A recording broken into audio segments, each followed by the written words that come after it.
welcome to Property Investment Blueprint Podcast. I'm here today with Grant and Kay.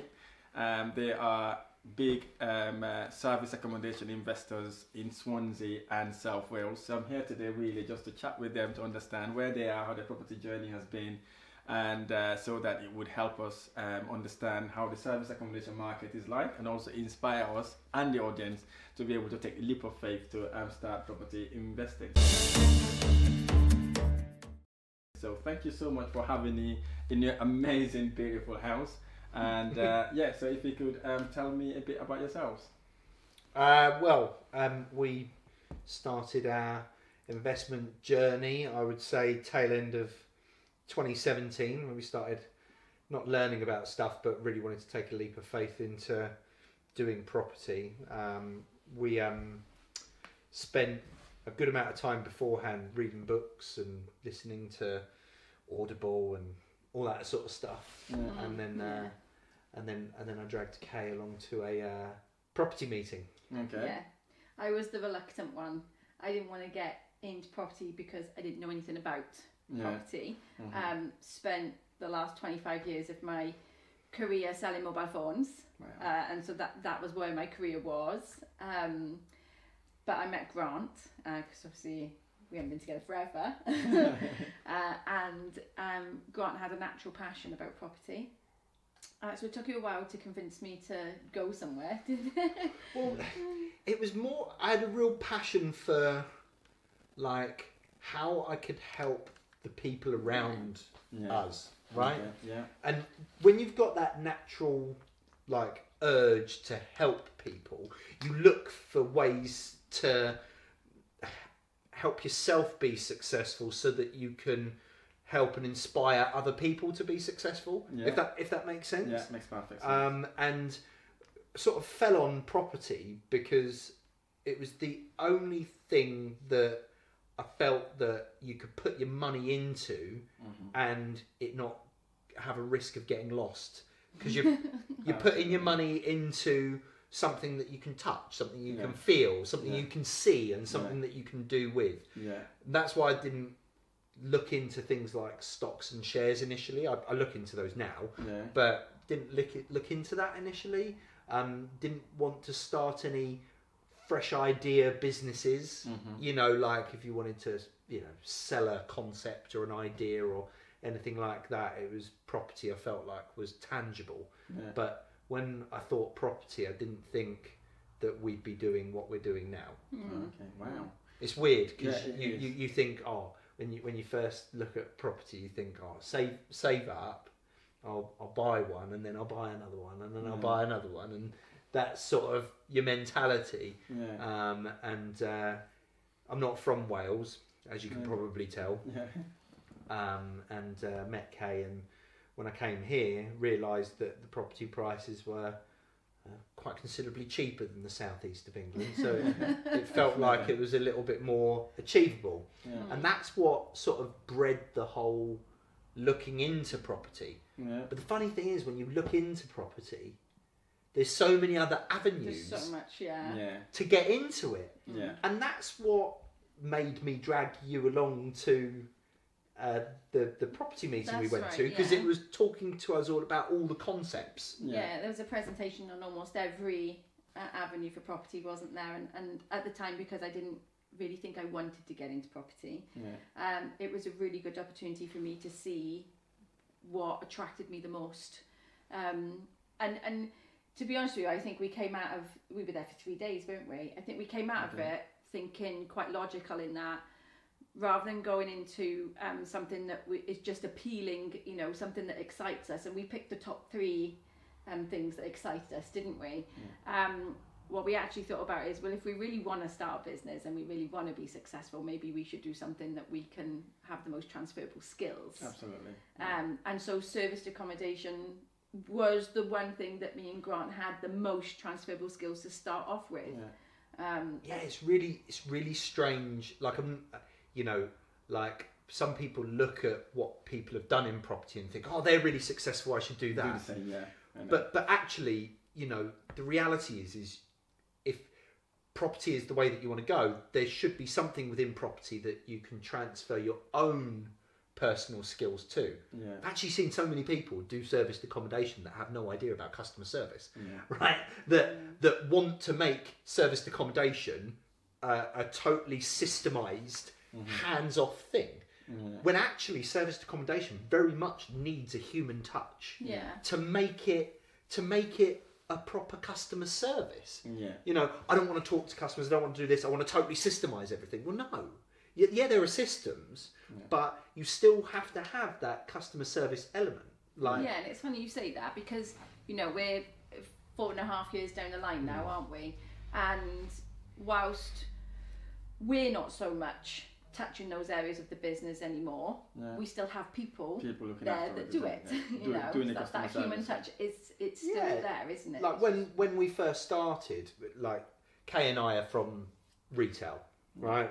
Very service-based retail where reviews are really important, where there's lots of different parts to manage. Loads of different cogs that you've got to get in line, otherwise everything falls down. And that's exactly what serviced accommodation is. Absolutely. And we very much valued human interaction, which, you know, people like to be spoken to like they're a human being. And if you're paying £100 a night, £150 a night, sometimes even £350 a night, right? If you never get spoken to by someone, that's a problem. Because, you know, they're not managing that experience from a human perspective. And it does baffle me that people think that they can totally systemise serviced accommodation. I don't think it was like... It wasn't long ago that we were still getting involved in customer conversations. Yeah.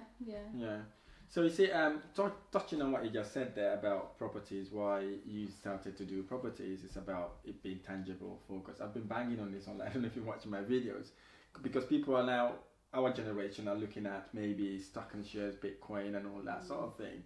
I always try to bring a contrast on it. I said if you buy stock and shares, you can invest £100,000 or £50,000, right? But you're leaving that with someone else to make the decisions for you, right? A director or a manager will do something silly online. They got to investigate it. That impacts your shares, and which got nothing to do with you. But when it comes to property, as you just said, it's tangible. You can walk past it, you can drive past it, you can see it, you can visit it, you can hug it. If you want to kiss it, you can kiss it as well, right? So it's literally, right? Probably not, but literally, what you can if you want to. If you want, you can go on the door, kiss the door, or something like that, right? But what I'm trying to say is it's literally, it's there, it's tangible. A director will not do something silly online that will impact your property. For example, when COVID hit, I know someone who's lost over £1 million on the travel industry. Right, the only thing he's got left is 3 properties that we've helped him bought. Right, looking at that perspective, compared to properties, the properties we rented, where tenants lost their job, the government helped them to pay the rent. Right, 95% of them were able to pay the rent. Right, but whereas the people that lost money in the stock market, I haven't seen any government scheme that helps them recoup that money. No. So again, that's the reason why I like properties. It's kind of a safe, secure investment.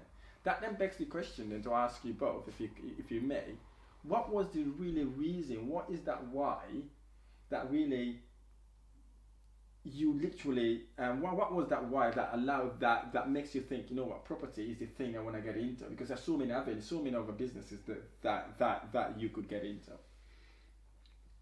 I mean, property was an avenue to achieve the bigger why. And I think I sort of touched on that before, which is, you know, our reason for getting up every single day is not to make money and provide really nice things for us. You know, yes, our businesses and property has allowed us to live a much better lifestyle than we did, you know, 3-4 years ago. Not that we had a bad lifestyle before, but, you know, it's allowed us not only to replace our lifestyle, but make it better. But that's not the purpose. The purpose is to help everyone around us be as successful as they possibly can be. And we truly believe that if we help people around us be successful, it reciprocates. Absolutely. So it reciprocates back to us, it reciprocates onto other people. If we teach someone else how to be successful and they can achieve that, they can then go and teach someone else. You know, And that was mainly bred from just starting off with just wanting our family to be successful. Yeah. You know, we wanted our kids to grow up understanding business. You know, our kids couldn't grow up understanding business unless we understood business. Absolutely. Right? Yeah. But that's spawned into now helping our staff understand business to help them get the careers that they want to have. It's also spawned into, you know, the people that we work with, all of our clients, all of our investors, you know, to make sure that they are successful of whatever they want to do. And don't get me wrong, you know, we've had tough conversations with clients, we've made mistakes. Yeah. It's not all like, you know, amazing stuff. Of You course, know, yeah. the stuff you see on the surface, you don't see all the hard work and all the mistakes that happens in the background. No. You know, and that's what a lot of people miss. But our clients generally are really happy with how we look after their investments. Good. We have never lost a client through poor performance. Oh, We've good. never lost a client by, you know, ignoring them or not treating them the way that they should be. Yes, we've lost clients because they weren't the right fit for us and how we operated, right? And we've lost properties because the client wanted to sell them or they wanted to use the money to go and do another project. But actually what we've done, because our purpose is to help them be successful, we've actually helped them offload that property to another client that's within our business. Oh, that's good. Or we've taken it on ourselves, or we've helped them sell the furniture that's within the property. You know, it's not, oh, we want to get rid of this property. Oh, and we've gone, okay, you crack on with that. Let us know when it's gone, right? Yeah. We've actually helped them offload it, you know, and help them get what they want from leaving us. You know, so even if someone leaves us and is not a client of us anymore, we're still trying to think about how we can help them be successful at that. Yeah. You know, even though they're not benefiting us, because we've got a client that, you know, that left us. You know, he was one of our first clients, and he'd been with us for years, and he'd helped recommend people to come to us, and we've helped him with lots of stuff over the years. And he wanted to get rid of his 2 rent-to-rents that he had because he wanted to buy assets, right? So we helped him get rid of them. We kept them on our portfolio because we didn't lose the property. We actually offloaded them to another client, helped him sell the furniture, got it all sorted. He was really grateful for it, and he's still, to this day, even though he doesn't have a property with us, still recommends our services to other people, because we didn't just think, oh, he's not a client anymore, it doesn't matter. Yeah, I think again, it's not about the money. As what people are thinking, that's why people are getting into property. If it's for money, don't go into property, because property is a long-term thing. Okay, you can be a property rich but cash poor because you invest lots of money in it. What I also say is about adding value, because you've added value to that person. He literally would go all out to kind of return that favor back. You know, he feels like he actually owe you to bring things like that. So, and again, it's because you have added value in advance, right? It's like you've banked so many good things within your own self-consciousness, and you're doing it genuinely as well. You're not doing it for the money. Hence the reason why you would get that return back uncautiously from that person. Again, it's all about adding value. I believe adding value is what takes you to the next level. All the successful people we've seen are people who have added significant value, right? If you don't add value, obviously you get the reward as well. Looking at Kate then, I know Grant said it was a bit difficult to get you on board into the property side of things. How were you able to, what was the reason why you said, Grant, let's do this together? Yeah, okay. So, when I'd spent all those years in my career in mobile phones, I honestly thought that's where I'd be when I retire. Because for me, and I'm sure it's the same for many people growing up, is you get a job, you build your career, you stay there and you retire, and it's as simple as that. And that's kind of how my thought process was. But we were both working full time and leaving the house at 7 a.m, not getting back till gone 6 p.m. And at the time, our 16-year-old daughter was doing her GCSEs, and she was the one that was getting our son ready for school, taking him to school, bringing him home from school, feeding him his tea, Wow, because we weren't there. We were working full time. That's, you know, and I'm sure that a lot of people have had to experience that. And that for me was the trigger of I don't want her to have to do that, but I also want to be at home more with my children. Okay. And for me that was the trigger. And I suppose even though I knew when we picked service accommodation, even though I knew I'd probably be working more hours, I'd be doing it from home. And you were doing it for yourself? Yeah. And you choose the hours. Yeah. And I choose the hours, of course. To a degree. You know, I went from, you know, I get up before the kids anyway, but I went from getting up, going to work, being away the entire day, not being able to go to parents' evenings, not being able to go to the assemblies in the morning, you know, and the schools would just message you the day before and say, we've got an assembly and your son's getting a certificate, and I wouldn't be able to go because I couldn't book it off work. And I went from not being around to taking them both to school, being at the assemblies, doing every parents' being home for them after school, and I'm a rubbish cook and my kids laugh because I burn everything, but at least I was there to have dinner with them. And that for me was my passion, that was my why. Wow. It was wanting to be more at home. I'm a worker and always have been, and I can't imagine, for me personally, being a full-time mum and not working at all. That just isn't for me, like a home mum. But I work from home. Thank God. And I get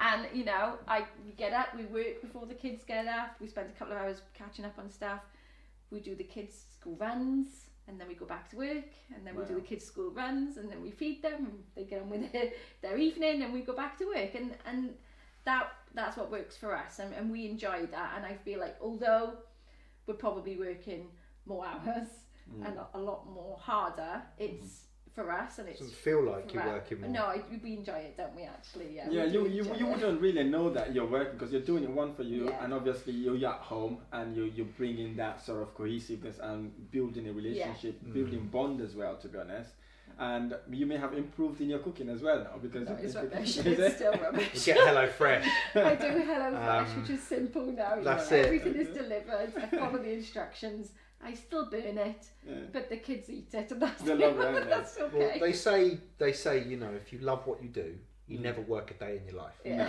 no, absolutely. Which doesn't matter how hard you work. No, because you know you work hard with your family and your friends, and it doesn't feel like it's work because you love them.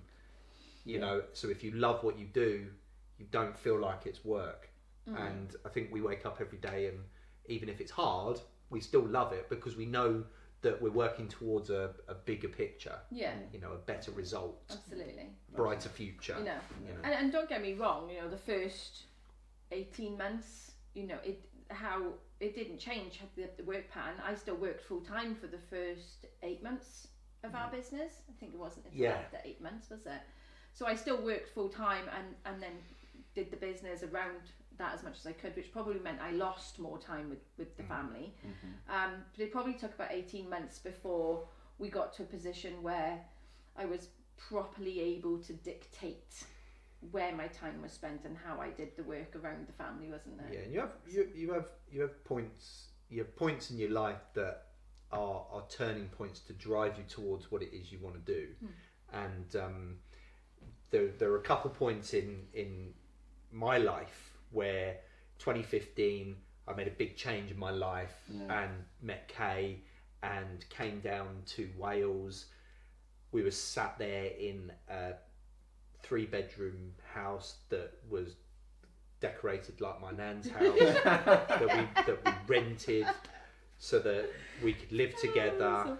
And standing there in the kitchen, I said to Kay, I'm like, within the next 5 years you ain't going to be working for this company that you're working for right now. I didn't know how the hell it was going to happen, but I was hell bent on that result, that we were going to make that happen. And then a year later, or maybe not even a year later, I'm thinking about property, started to read books. We were in the car, and Kay would have this book open and be reading it to me, and then she'd get tired of reading it, so we'd swap, and I'd be sitting in the passenger seat, driving to the other side of the country to go and get our kids, because obviously we're divorced. you know, Kay's got 2 kids. I've got 2 kids, and obviously we've now got 4. That sort of started, and then my granddad started talking about doing stuff with his property, and because I'd been reading property books, I was saying, oh, you could do this, you could do that, and then not long after that he died, and when he died, it was like something triggered in my brain, and it put my learning into overdrive, and I literally, that was the point that I downloaded Audible, and I swear within the first 3 months I'd probably read about 20 odd books, because I drove 80,000 miles a year in my job that I had previously, and I was just in the car, and I thought, do you know what, I'm going to use this travel time. That's a library, isn't it? Like, boom, like I was just information overload, reading books over and over again as well, getting to reading them on double speed so that they would just go in quicker. And then at the beginning of 2018, I like spotted this event, and I was like, right, Kay, you're coming with me. There you go. And then that event was what I think turned Kay. Yeah. Wow. Brilliant. And that's when we launched KG Inspired Property. 2018, we started a business, we got married, and we moved house. Bought a new house as well. Busy here. And Kay quit her job I did. in the November. Wow, well done. Well done. So in the January we set it up. Well, no, January we went to the property event. February we set it up. March we got our first property. And then April, May, June, we were trying to source another one and do that. Set the wedding up. And also, I sourced our next house that we were moving into, the one before this one. And we got our second SA unit and moved into our new house in the same month. Wow. Which was August, September. Didn't we close that on our honeymoon? Yeah. I closed. I was checking in guests. I was checking in guests on my wedding day, and I closed the deal on our honeymoon for the keys and paid the deposit and all that sort of stuff. So we literally got back to Swansea. We got back after our honeymoon, picked up the keys. And went and picked up the keys. For that rent to rent, and then went to go get our other house sorted, which completed at the end of the month. Right, I like that. I like you telling this story because it resonates with me, where I see lots of people show the easy thing about property, how you can just get into it, get it done, and then it's easy. You explaining that journey alone would transform some other people's perspective, because you actually have to work hard to achieve whatever you're going to achieve, because if you don't work that hard, like what you've done in your honeymoon, in your wedding, you literally check your best out. Some people say, oh, I cannot do that. If you can't do things like that, obviously property would not be for you. Look, I mean, another book. Read Total Recall by Arnold Schwarzenegger. I've read that book. Listen to loads of stuff from Arnold Schwarzenegger, and you know, one thing that massively resonated with us was, you know, he goes, there's 24 hours in a day, and you sleep for 6 of them. If you think you need went to that college, isn't it? Yeah, that's it. Yeah. If you think you need to sleep more than 6 hours a night, sleep faster. Right? You've got 18 hours left in the day. You're at work for 8. Let's call it 10. Right? You've still got 8 hours left to make your future, even if you've got a full-time job. You know, if you're sitting there for 2 hours in front of Netflix, hold my hands up, I do that now. You binge a bit, but we do binge a little bit. But if you're sitting there for 2 hours in front of Netflix, what could you have done with that time that you could do every day for a month? And what could you achieve with that time? And I think that's what... I think the first 2 years of our business, that's what we worked on, wasn't it? We didn't do anything other than work. We were up at 11 o'clock at night sometimes on the laptop. Falling asleep in front of Zoom calls. Yeah. Like, we were doing Zoom calls. 10 o'clock at night. That were dragging on until 10, 11 o'clock at night. And you know, made some really good friends along the way. And it, you know, some people say it's all about working hard. Other people say, you know, it's all about working smart. Do you know what I think? I think it's both. It's both. It's both. If you're a busy fool and you're working too hard on the wrong shit, that's that's not very good. No. If you're working on the wrong stuff, you know, working too hard on the wrong stuff, that's not good. But if you're being smart, but you're not actually putting any effort in, then that's not good either. No. You've got to think about how you can work really hard on the right stuff. And that's by working hard and smart at the same time. Yeah, that drives me nicely to ask you is you've got 4 kids, now you've got a grandson as well. Grandchild, 7 months old. 7 months old. Congratulations, by the way. Thank you. So I'm just wondering, how were you able to actually scale the business whilst looking after the family as well? Oh, it's a tough one. Do you want to answer that? No. You don't want to answer that? Okay. Well, the best thing is probably to summarise it. Our kids, obviously, our daughter, she is a lot older, so we didn't have to worry too much about her. I met her when she was 12, so she was a teenager when we had it all setting up and stuff. I think she was 15 there, was she, at our wedding? 16. So she'd moved out and stuff by the time she was 17. Very independent. Very independent. That's We it. helped her get her house. And Riley, Zach and Max, they go to their other parents because obviously, we do get time where it's just you and me. Yeah. But I think the main thing that we did when we did have them all, and we have Riley quite a lot of the time anyways, is we did a lot of evening stuff. We worked a lot in the evening. Kay and I, because of our backgrounds, we're very used to recruiting, very used to finding people with the right skill sets, very used to training and developing people to deliver what it is we need to deliver.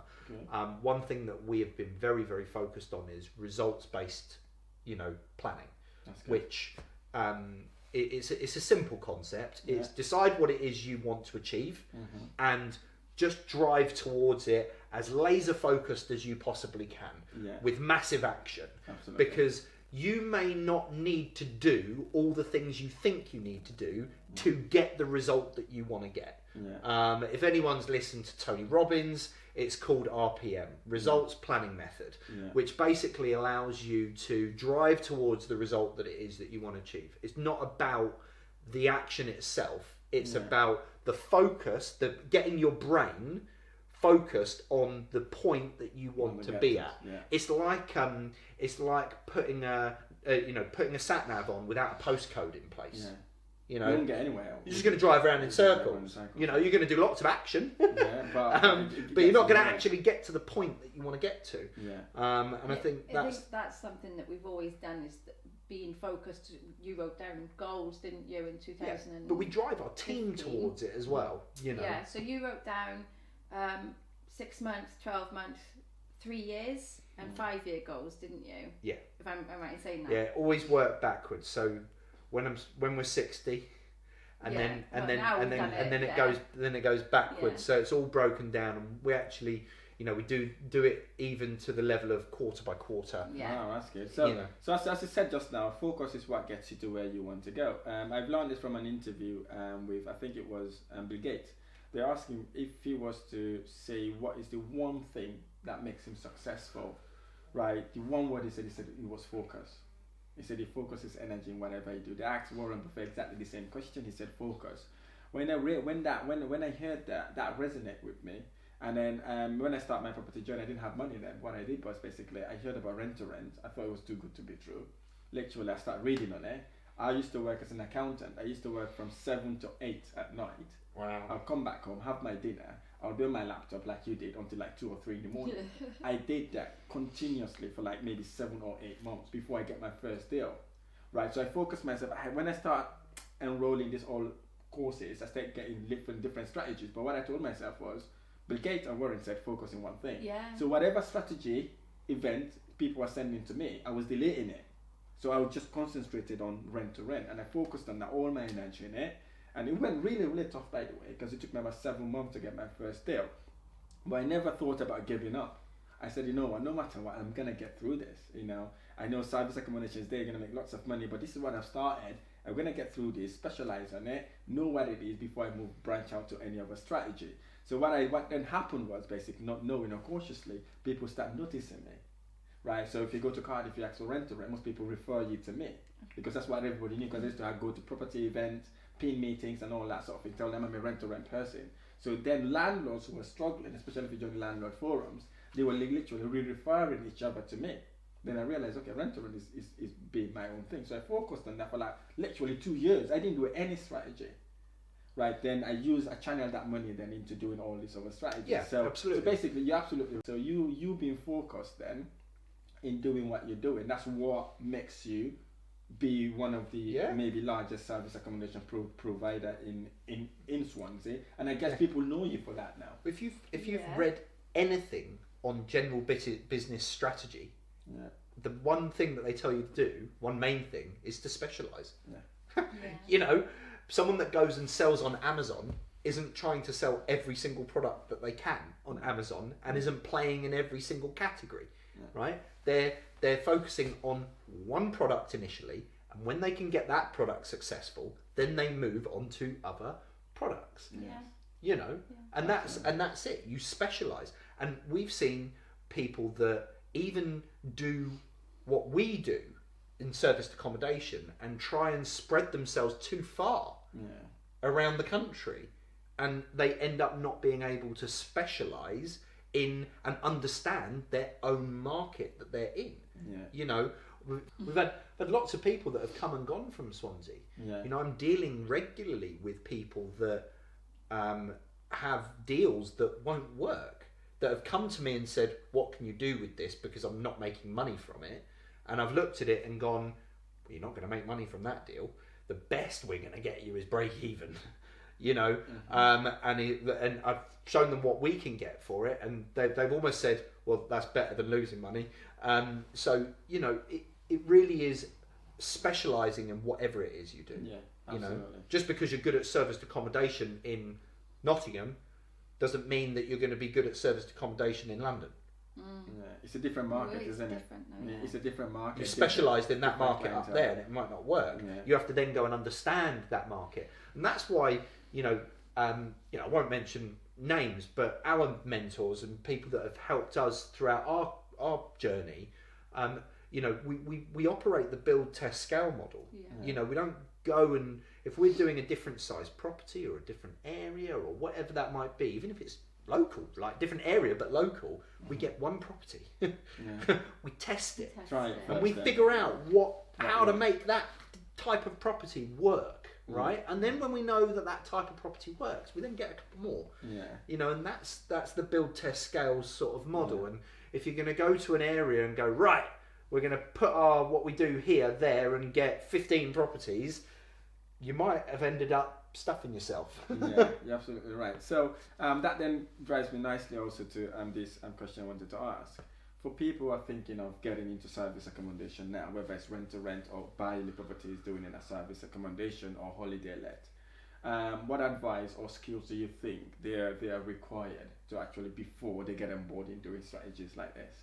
Look, when we started out, and although Grant read lots of books, and that's where his knowledge came from, I didn't. Okay.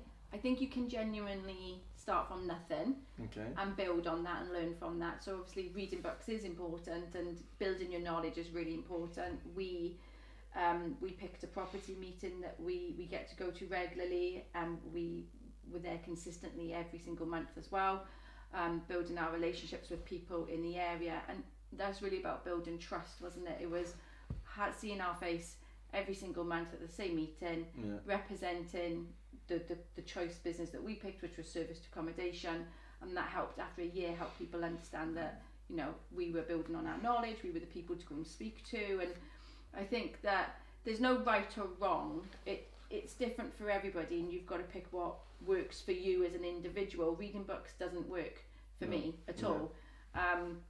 Going places, seeing it for myself, seeing things working, going to these property meetings and listening to different people, that's what works for me. And that's how I learned. And also jumping in. Like, I'm a doer, so for me I learn whilst doing, whereas Grant learned all of his knowledge by reading and you know, audible, listening to people and strategies and stuff, and so we learn very differently. We've both come to the same outcome, is that we've created a successful business. So I think that, you know, for me, it's about doing it, taking action, taking the action, yeah. you know, and learning from your mistakes, because you are going to make loads of mistakes. Right, We've made so many mistakes that and we've been money. burned, like, So many. you know, everyone sees the shit on the surface. But we've it's lost like that money. duck underwater. Do you know what I mean? No one Yeah. sees how hard that duck's working, but on the top, it's and no one sees what bites that duck on the feet either. And it's not, you know, it's about try not to be afraid to make mistakes. I know that's difficult to say because you know. But you know that better than anyone else. Do you not then think probably it would be best to have someone who's already done what you're doing to actually refer to or to go to for we have a mentor like which we this? started off with, didn't we? We found a group that we started working with, and we're very lucky that that group was perfect for us. It was a perfect fit for us in that the way they spoke, the way that they communicated their business and how they work, like ethically, it fitted with us. It's how we wanted to be. I think it's almost that outside in thing. Yeah. You know, right? Not everything that your mentor or someone that is outside says to you, you do. No. Right? And sometimes what they say, you feel, do you know what? I don't think that's right for me or for us. But that outside in view is so valuable. It is, because, and again, also what that also does, basically, it makes you start using your initiative really, really well, and you have a second opinion. And the benefit, for example, yourself now having someone to guide, you make sure those lots of mistakes you made a couple of years ago, that person did not make it, and then that escalate their own process as well, make their journey really easy. For me, that really helped me when I started. Especially once I got my first property, then I said, now what? When I had someone to guide me along the way, that then expedited my process significantly, because I learned what they've learned for two years, probably a day. Because then again, I got that person to actually go to, who will guide me, tell me, you know what, if you want to do this, do X, Y, Z. And again, you've got your own perspective. It's okay, is that advice a good advice? Can I do it? Try it, and then you can try it. If it worked, fantastic. If it doesn't, then you can go back to whatever they've advised you to do. Now, there's lots of partners or husbands and wife or partners that wanted to go into business together. Most of them are really scared about it. Maybe it would impact the relationship, or it would be too boring to work together all the time. So what advice would you have for someone who's thinking to go into business with their partner or their husband or wife? I'll leave that one. You're going to leave that to me, are you? Yeah, definitely. Because the thing is, most partners don't take each other seriously. So Hey, look. I don't think we take each other seriously. Look, all the time. I'm going to speak for Kay as well. Okay, I like that. Both of us are very grateful to have each other in their lives, and going off property a little bit and into a bit more of relationship side of stuff. There are some couples out there that probably shouldn't be together, right? We've been through that ourselves. And if there isn't an undying, unconditional love there for each other to want the best for each other, then you're not going to work very well in business together, because you need to both support each other unconditionally with whatever it is you're doing. The other thing that is really important is, if you do love each other unconditionally, but you both have exactly the same skills, then you should probably do your own businesses. But the good thing about myself and Kay is our skill sets are totally different. They're complementary, isn't it? They are. I absolutely hate the detail. I couldn't care less about what pillow is in what house or what colour what wall is. It's all the bigger picture, the visionary stuff, inspirational, strategy. That's me. What are we doing next? That's what I'm focused on. Grant is very top line, and I'm very foundation. Good. So I'm the one on the ground with all the guys. I speak to them almost every single day. You know, I've got a lot of communication and direction with all the different teams that we've now got working with us. Yeah. And Grant's the guy that is the outside in, looking in and looking at where we're going and what the vision is, and are those people on track to get there. So I'm the doer, I think it's probably fair to say. Well, Kay's the action taker. She's the person that keeps everything together and drives everything forward, you know. If you don't have that within a relationship together, then if we were both visionaries, then we need to both be visionaries for our own separate businesses. Yeah. You know, we'd need to work totally separately. Yeah. But if we were both, you know, detail orientated and workers, then we still would need to be separate, working on our own thing. Yeah. Right? But because we have complementing skills, then it works well, and we love each other unconditionally, that want to support each other, you know, it then works. Yeah. You know, yes, there are bloody arguments about stuff that we want to do, we bicker, and how we want to do it, challenge each other, we push each other's buttons. Absolutely. Our head of customer experience often tells us it's a comedy show when she watches us bicker as well. Yeah, we get on a Zoom call. Something will set one of us off, and she gets her popcorn out. Presses record on Zoom. We need to do better. You know, but you know, it's nice to have that level of relationship with people that you work. As long as you're not taking it personal, so you know it's purely for business and it's just to grow the business. I think that's it. We both have the same goal and drive to build a successful business and to help people around us be successful. And I think that we always come to that point. Yeah, you know, irrelevant of what the conversation. You know, this is what I mean about our goals reflecting our purpose.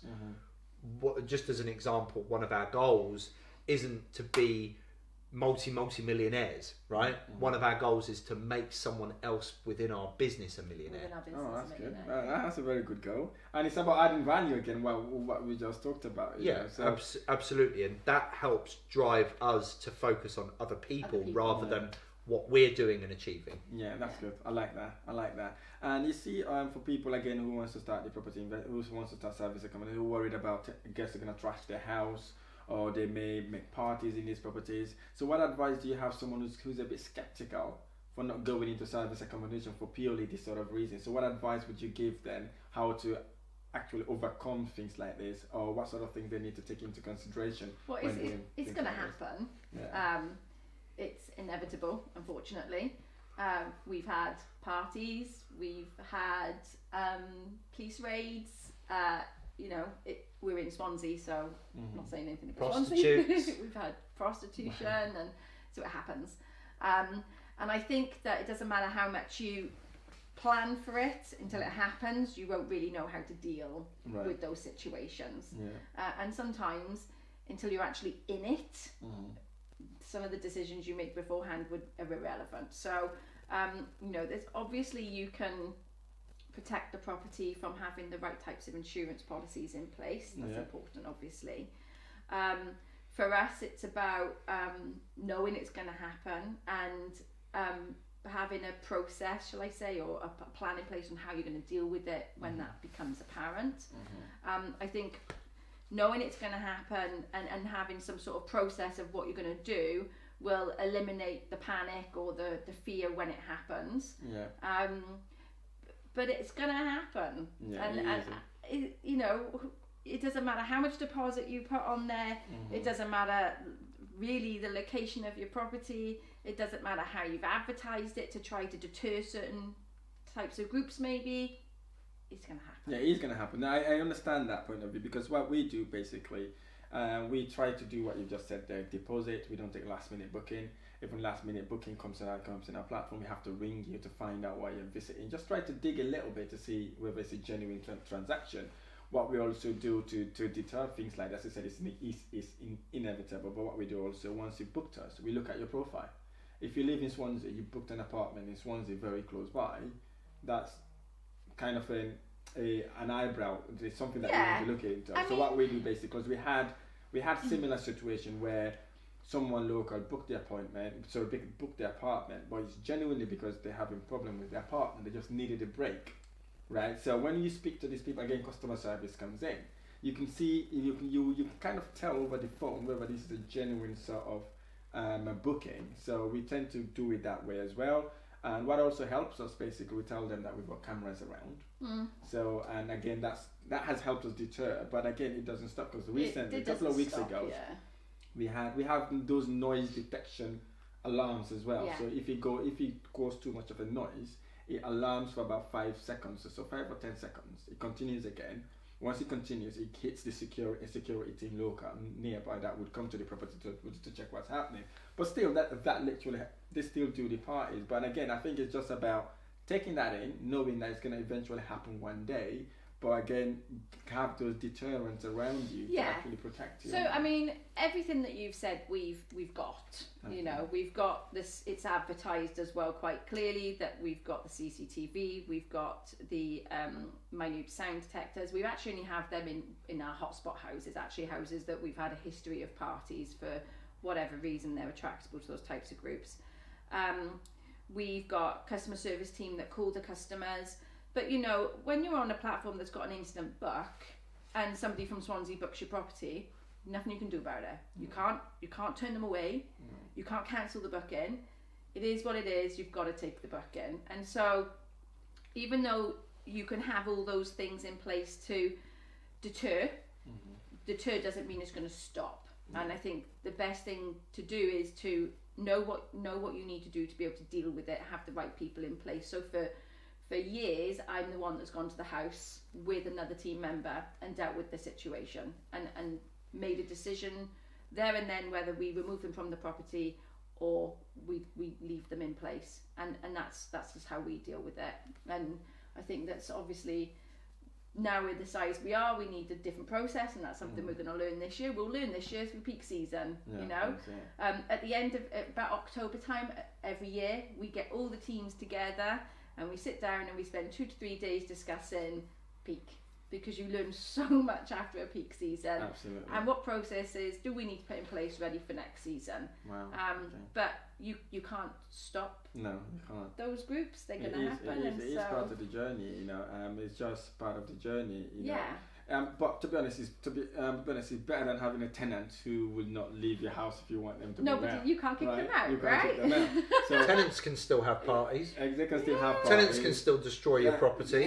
They literally And you can't remove them. And they won't even tell you that they've damaged their property No. as well, you know, unless you inspect it and then you realise, oh, they've done X, Y, and Z. Some of the tenant would also, things will go wrong to the property. They won't even tell you. But with service accommodation, once your cleaners or housekeeping staff goes in, they will tell you whatever wrong with the property. And then obviously you can then go and sort it out. So that's the joy. We've got a lovely client in Swansea, haven't we? And he's converted a couple of his HMOs into SAs with us, and he's still, probably from the experiences he's had previously, he'll still go and do a spot check on the property maybe once every 3 months. I think he kind of messages me and says, "Can I go in?"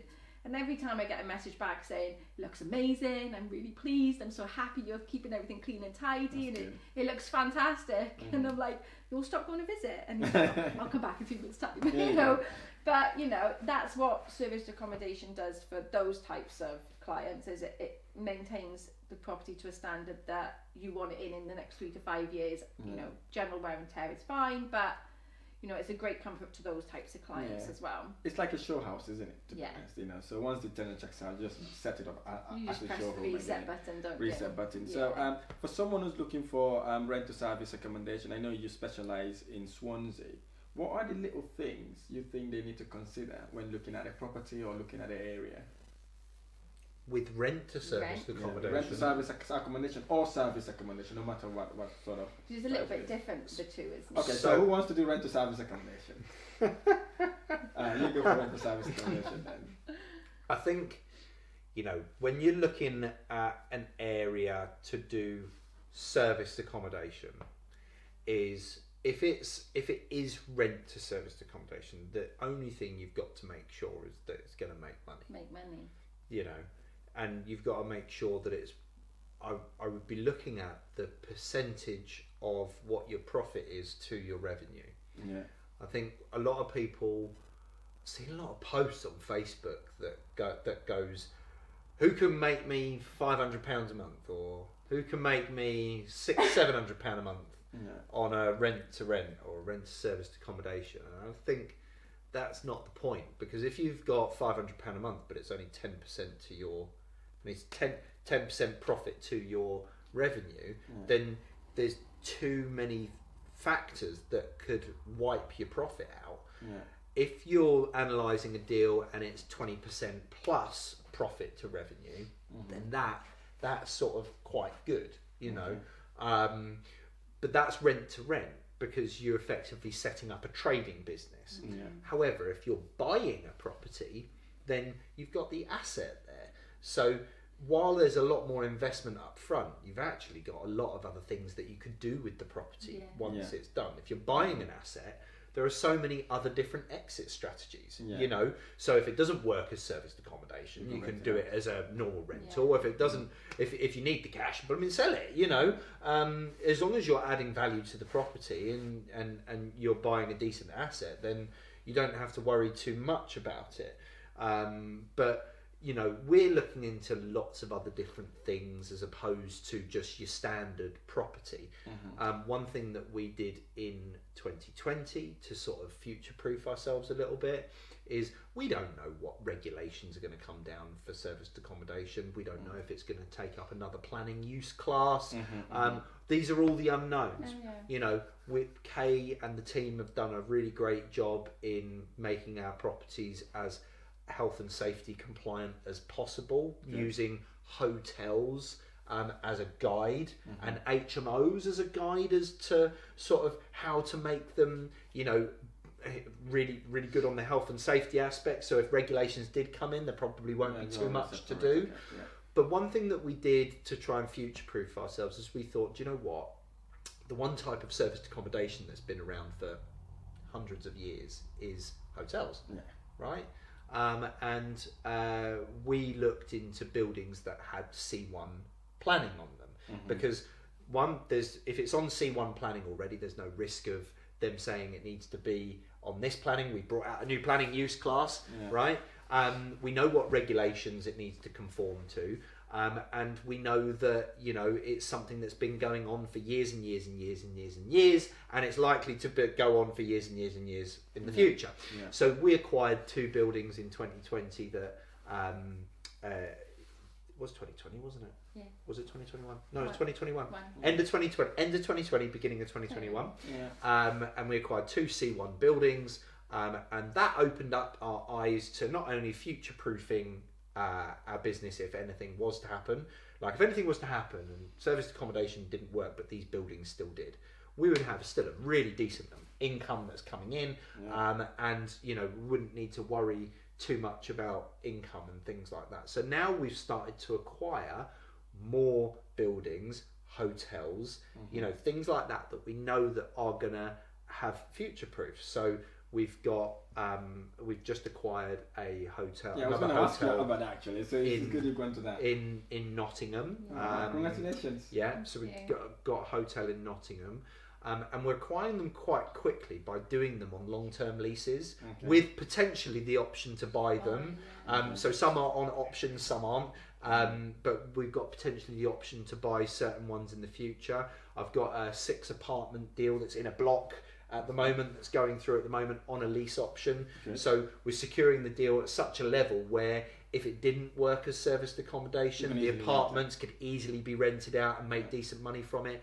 It's not a ready to go building, so we can add massive value to it and probably exercise the option a hell of a lot sooner than what the term is. Sometimes when you do an option, if you're buying a property that's already done up and at the value that it should be done up, there sometimes isn't much value that you can add, and you have to wait the entire option for it to add enough value to be able to pull the money back out. And then if it's already done up, it's very hard for you to negotiate as well anyways, because it's already been done up. So for what I talk to the people I work with, I tell them, if you're not adding value in something, don't do it. Because if you're not adding value, there's no personal touch to it, one thing, and you won't feel connected to that sort of property, and maybe you will not even think about doing anything nice to the property, because it is already nice. So I understand that. Looking at the property in Nottingham, or the hotel you bought in Nottingham, I know you are Swansea based. How were you able to come to the decision to actually acquire that property? So just to be clear, we haven't bought the property. Sorry, just so that everyone knows, it's on a long term lease, and it's all social media. So we got networking on social media. Just noticed someone pop up and spoke to them about it because they said we've got a big deal. Anyone interested? Let us know. So I was interested. So I messaged them, and when someone says that I've got a big deal, is anyone interested? They probably get every Tom, Dick and Harry messaging them about it. But they were specifically looking for someone with experience that isn't going to hand the property back to them because it didn't work. Okay. So when you take on a big building like a hotel, you it's not just about have I got the money in the deposit and the credit rating to sign the deal. Do you actually have the experience to be able to operate that type of building, so that we're not handing that property back to them, so that they know 100% it's going to be successful for us, so that they're going to get their rent on time every month, and they're going to have the property looked after. It's their asset at the end of the day, and they're going to want it looked after as well. But we also teamed up with another operator up in Nottingham that we know very well, that we do business with. I won't mention their names, but you might have seen them online. But we teamed up with them, and because they've got experience up there, we've got experience down here, we were able to leverage that experience and say to them, look, we actually even got the deal cheaper than what they wanted to get for it because of our experience. But I wouldn't have been able to do it, or we wouldn't have been able to do it on our own, because we teamed up with them as well. It was the combined experience, because between us we manage over 200 units between Nottingham and Swansea, big buildings as well, so we've got proven track record of being able to operate this building really well, and we secured the deal. It was a nice deal. We've got 10 rooms that were pretty much ready to go, so we just did a little tarting up to them, chucked some smart TVs in there, got 10 rooms up and running, and we're now developing the downstairs, which was reception, restaurant, breakfast area type of thing, owner's accommodation. We're converting all of that into 3 apartments. So we're going to have 3 apartments, 10 ensuite rooms, all different shapes and sizes, in a hotel in the middle of Beeston, which is in Nottingham, and it's right next to the train station. Well done, really well done for doing that. And also again, it's about having that mindset and the courage to take properties as big as this, because most people will think, oh, can I afford to pay that rent every single month, or can I afford to pay that lease every single month? But with your experience and the team you've partnered with, you're confident that you could achieve whatever they've set yourself. And because we understand tax, we understand VAT, we understand how you can split properties up. We actually 6 of the rooms we sourced out to a client who paid us a fee for having the 6 rooms. They pay for the rent on those 6 rooms that we've then subleased out to them, which not only mitigates our liability to the overall rent, because they're taking a decent chunk of that each month, we also charged them a sourcing fee, and the fee allowed us to renovate the downstairs. Makes sense.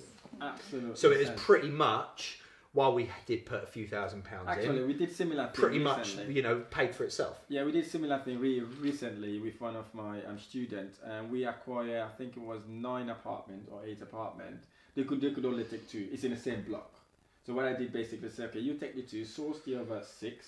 I think it was 8. Source the other 6, and then you can proceed from there. You can do your 2 apartments, and then what we did basically, we'd ask, because they've got experience service accommodation as well, is to actually, whoever comes in, right, and we tell them they are also a management company that will be able to look after the whole block. What that helps basically, it reduces the competition among themselves as well, and it's all managed by one person. Everything's recycled. So everything's within the building. All the rates are the same. All the facilities are exactly the same. They have a penthouse. Obviously, that penthouse was a bit expensive in terms of the nightly rate, but it works really, really well for them, and they're doing absolutely amazing with that. So your energy draws me to see what you've seen, what you've done online, watch your YouTube video. What's really keep you to going? That passion to help people be successful. Yeah. You know, like how can we help someone within our business be a millionaire if we aren't ourselves? How can I teach someone to do that? How can I teach someone to go out and have the things that they want to have if I haven't got the blueprint for it? You know, so it's all about helping other people be successful. How can we help someone get into a hotel if we haven't done it ourselves? Like, there's so many people out there that tell someone how to do something which they haven't done. Yeah. Like, oh, I really want to help you be successful in this, but I haven't done it myself. How can you do that? You know, and this is I was going to make this point earlier. You know, Kay's sitting there saying she hasn't read lots of books like I have. But what's the point in reading loads of books if you don't go and do anything with it? Yeah. Right? You know, all of the knowledge and no action, you might as well not have the knowledge. Yeah. And actually, by me getting the knowledge and doing something with part of the knowledge that I wanted to do something with, and helping Kay with the knowledge that I'd acquired with what she's doing, actually she took that knowledge and that learning that I had and gone and done it and proven it, and we've worked together on it. Yeah, I learned a similar way Kay does stuff. I learn by doing things.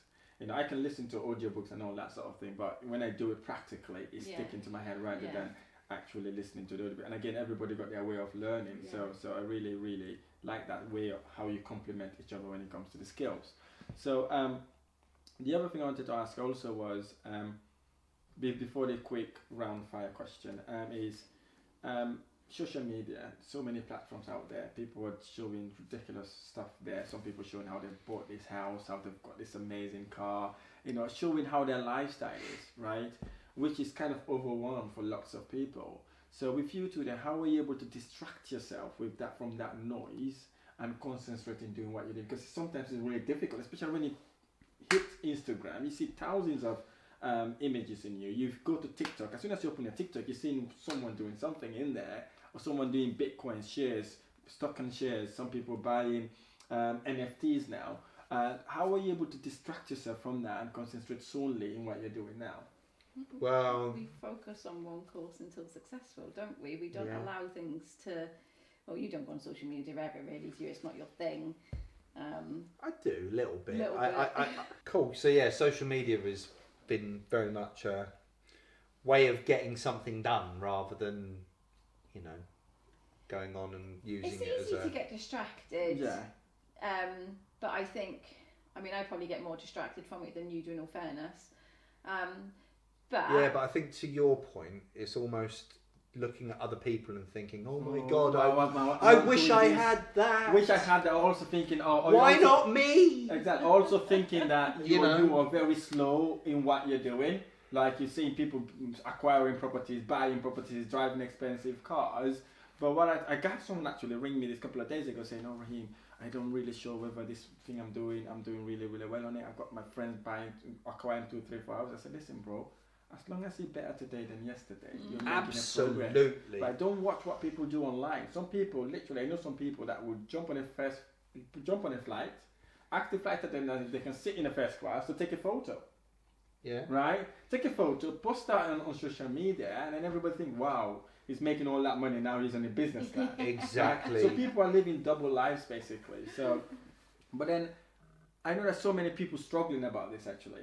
Right. So how are you been able to actually ignore that and really concentrate in doing what you're doing?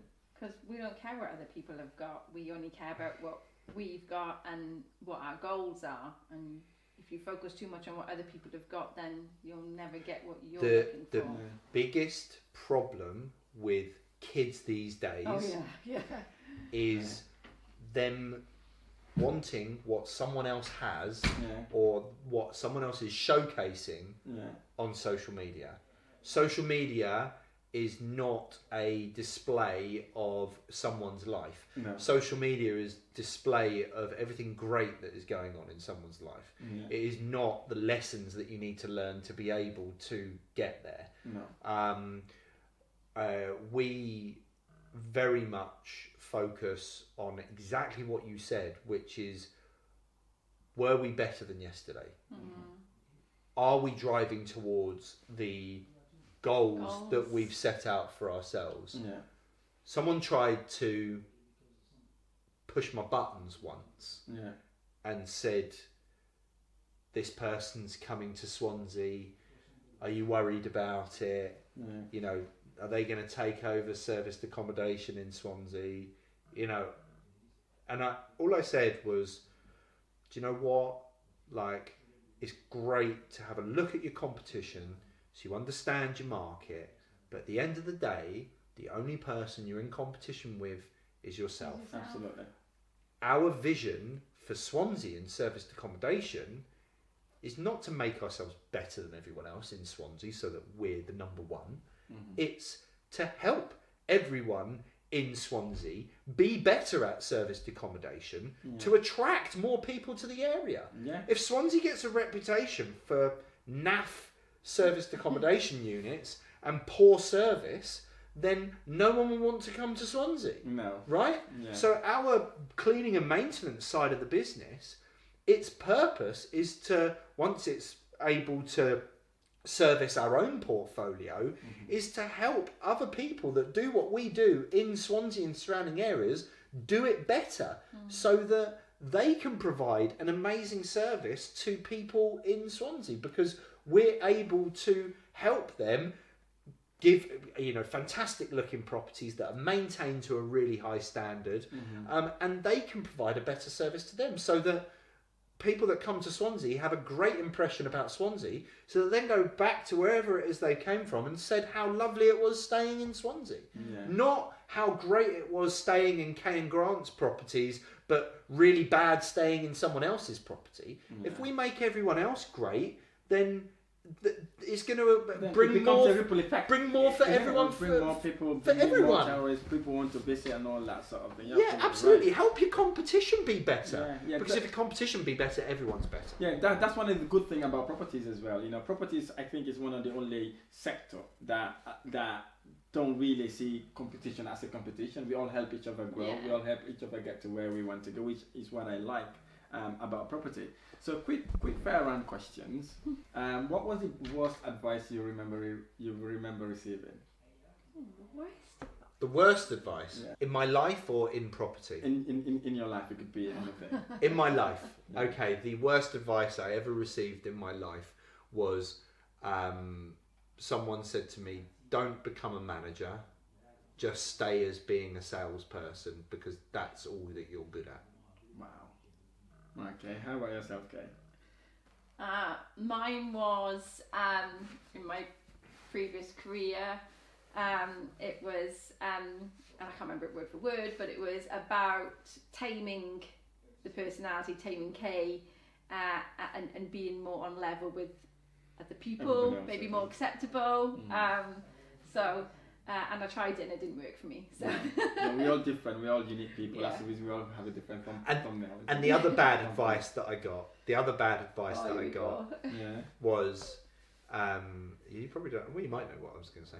The other bad advice that I got was, someone told me to stop being Superman. That's right. Yeah. So I always had this thing of being Superman. They said it's time for you to get rid of Superman and be more mature. Yeah. And I realise now that having that super mentality actually is what's driven me to certain levels within my own career, my own life. Because if you went into every venture with a superhero mentality, you will conquer. You absolutely nail it. Yeah. Because it's like someone said to me once, you should go into every venture like a kid with a Superman You're right. costume on, right? Because they go into it believing that they're gonna be amazing at it. Yeah. Why wouldn't you go into anything with that mentality? It's a good mentality to have. You know, so someone told me to get rid of Superman once. No, don't do that. What's the best advice you remember receiving?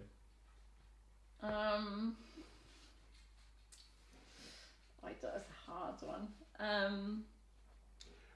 Could this be quotes? It Or, could be or quotes, could it be business actual advice. person-to-person advice? It could be anyone, as long as something that literally takes you to where you are now. It could be with the business or to grow yourself as a family, whatever it is. What's the best advice you remember receiving to take you to the next level? You go.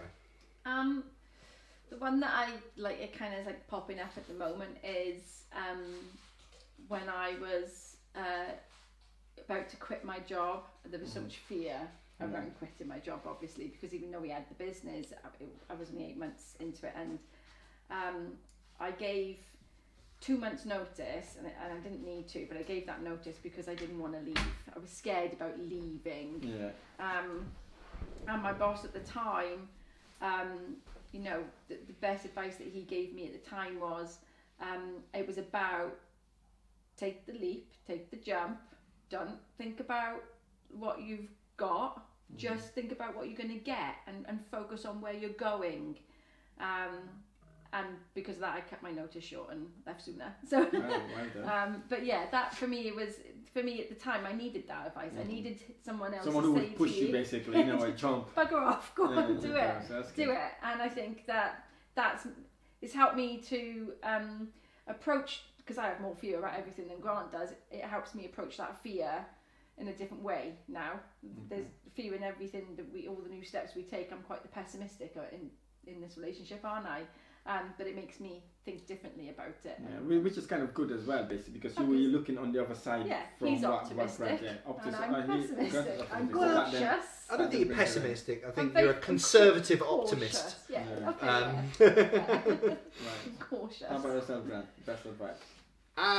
The best advice I've ever received in my entire life, and the best advice that I can give anyone out there, is to just, no matter where you are, what you're doing, what you have, be grateful for what it is you've got, because it doesn't matter what you don't have. It doesn't matter what you don't have. It's about what you've got. And there is always someone else. While you might be thinking there's so many people better than me, there's always millions and millions and millions of people out there that are worse off than you. Always. Absolutely. You know, I was reading a book the other day, and I always believed this, but actually it put it into a more factual perspective, that half of the world don't have running water. Right?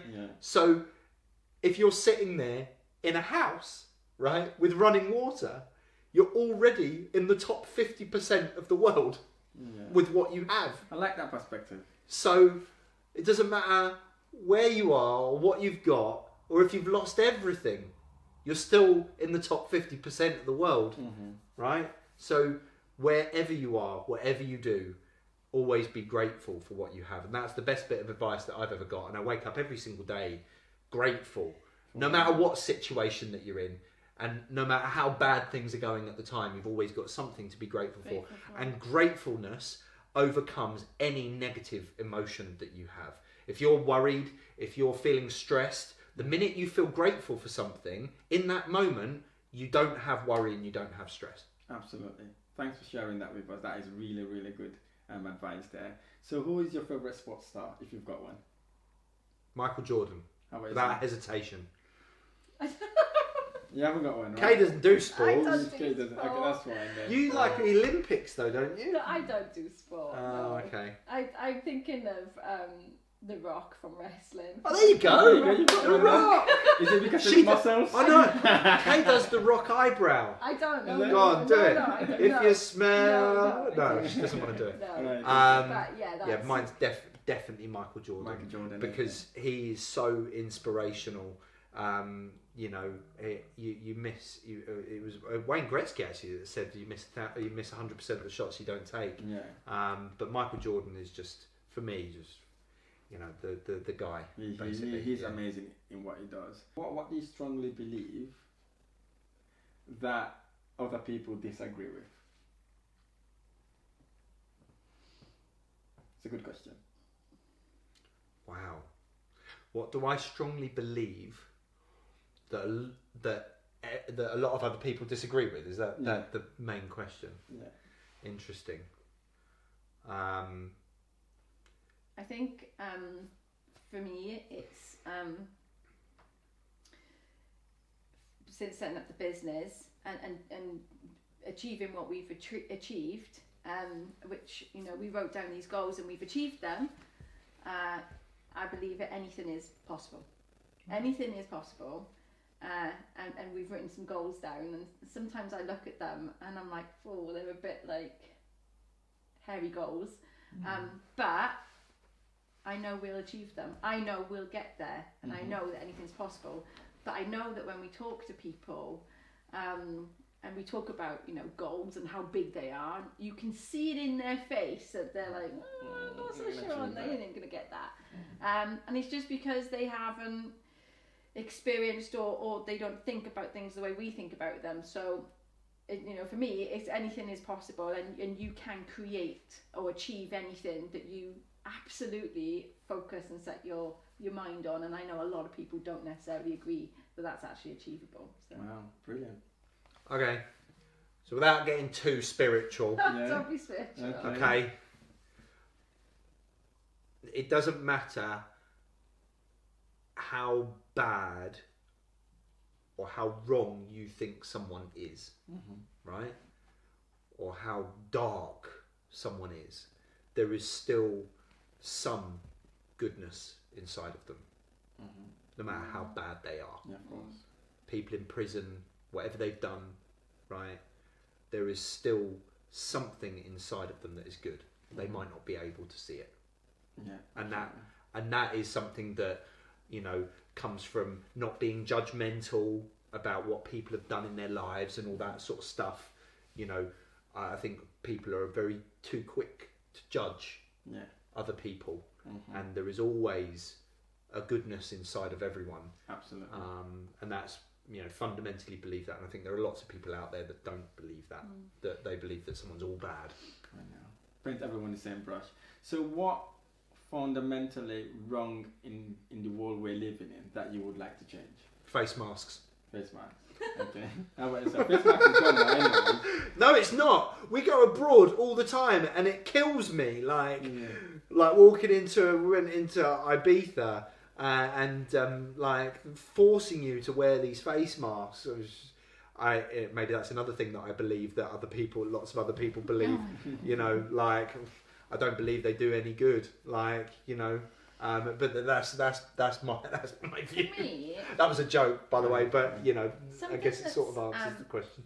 For me, that's fundamentally wrong is, and I don't know how to word this the best way. It's probably opposite, but I feel like people should encourage other people in life.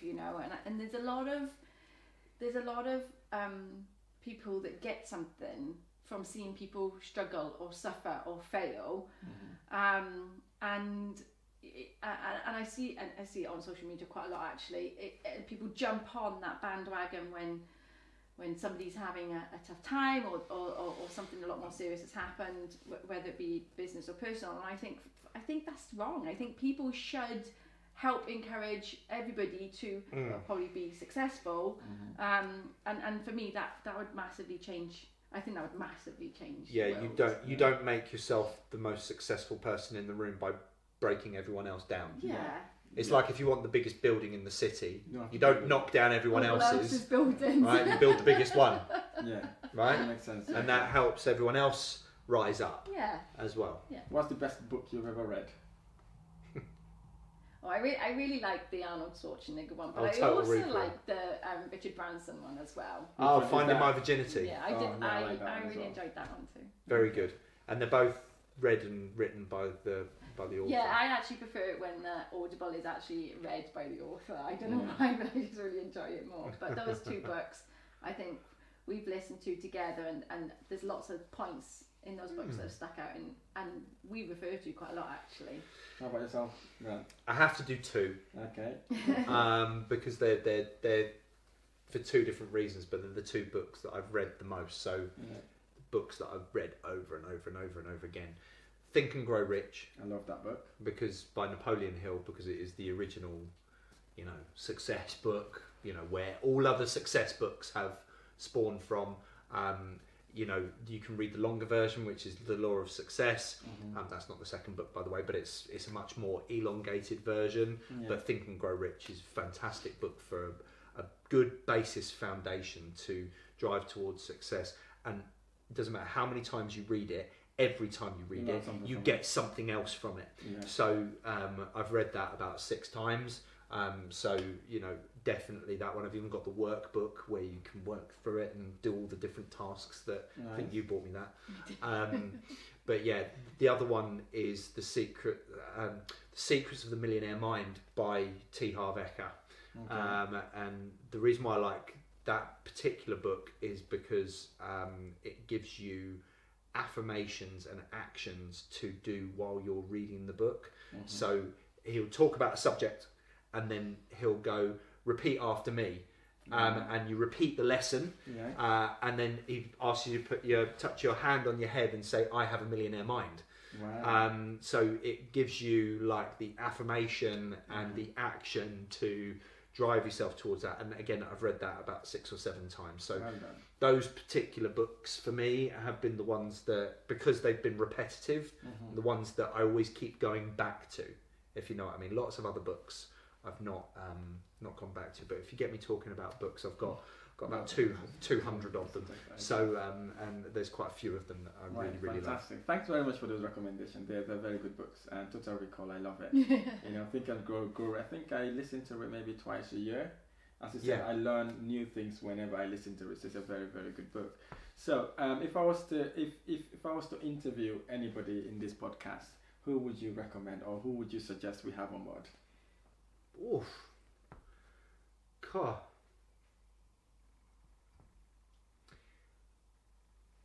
I would suggest someone that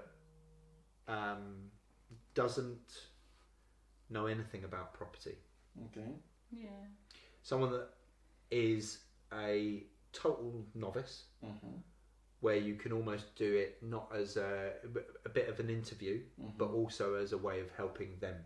Okay. To show how you can take someone from not being and being.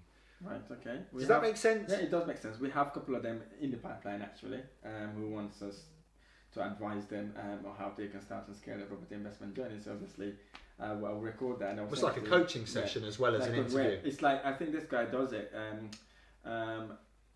The former founder of Netflix. I can't remember his name now. I keep reading his books. I've read that book as We well. read it as well, his book haven't so we? much, I Yeah. can't remember his name No, I now. know what you mean. Something Ralph.